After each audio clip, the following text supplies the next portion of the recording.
നമസ്കാരം. റാഫ്റ്റോക്ക് ഫുട്ബോളിലേക്ക് എവർക്കും സ്വാഗതം. കേരള ബ്ലാസ്റ്റേഴ്സ് പഞ്ചാബ് എഫ്.സിയെ പരാജയപ്പെടുത്തിയിരിക്കുന്നു. എവേ മത്സരത്തിൽ ഡൽഹിയിൽ പോയി ഏകപക്ഷീയമായ ഒരു ഗോളിൻ്റെ വിജയമാണ് ബ്ലാസ്റ്റേഴ്സ് നേടിയിരിക്കുന്നത്. പെനാൽറ്റിയിലൂടെ ദിമിത്രിയോസ് ഡയമൻഡഗോസാണ് KBFCയുടെ വിജയ ഗോൾ കണ്ടെത്തിയത്.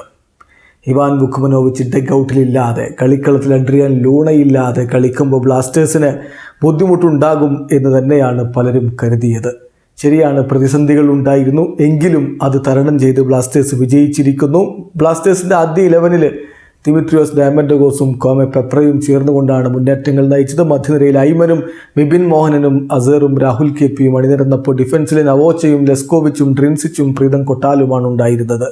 മറുഭാഗത്ത് ലൂക്ക മെയ്സനും തലാലും ചേർന്നുകൊണ്ടാണ് പഞ്ചാബ് എഫ്.സിയുടെ മുന്നേറ്റങ്ങൾ നയിച്ചത്. ആദ്യ പകുതി ഗോൾ രഹിതമായിരുന്നു. രണ്ടാം പകുതിയിൽ 51-ാമത്തെ മിനിറ്റിലാണ് ദിമിത്രിയോസ് ഡയമൻഡഗോസിൻ്റെ ഗോൾ പിറക്കുന്നത്. ഐമനെ പെനാൽറ്റി ബോക്സിൽ ഫൗൾ ചെയ്തതിന് റഫറി വിധിച്ച പെനാൽറ്റി വളരെ അനായാസം ഡയമൻഡഗോസ് വലയിലേക്ക് എത്തിക്കുകയായിരുന്നു. തുടർന്നും ബ്ലാസ്റ്റേഴ്സിൻ്റെ ചില നീക്കങ്ങളുണ്ടായിരുന്നു. വിപിൻ മോഹനൻ്റെ ഒരു ഫ്രീ കിക്ക് വാറിലടിച്ചു വന്നു. അതേ ഘട്ടത്തിൽ തന്നെ അതിനെ തുടർന്ന് വന്ന പന്ത് ഹെഡ് ചെയ്ത ലെസ്കോവിച്ചിൻ്റെ ഹെഡർ ശ്രമവും വുഡ് വർക്കായിട്ട് മാറുന്ന കാഴ്ച, അങ്ങനെയൊക്കെ അവസരങ്ങൾ വീണ്ടും ഉണ്ടായിരുന്നു.